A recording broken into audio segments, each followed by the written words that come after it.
هذا صعب. يعني هذا اكون اشرح لك هواي لو نوصل له لو لا. صدق؟ يا الله. مدافع، لاعب منتخب وطني. بعد شو اقول لك؟ طويل قصير؟ يعني مناسب طوله.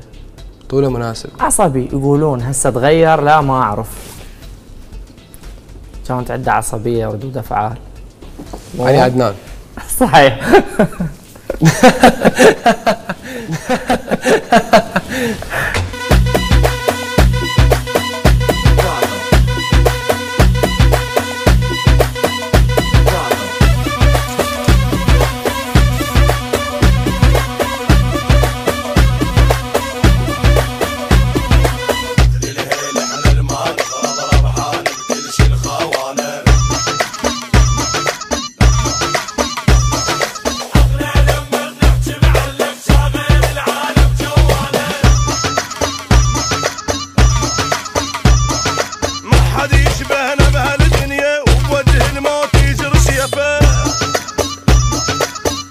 يعني انت عصبي تعترف. اي خاصة مباريات المنتخب كلش عصبي. وهسه بعدني شوف، هو الحرص يولد العصبية بالمباريات.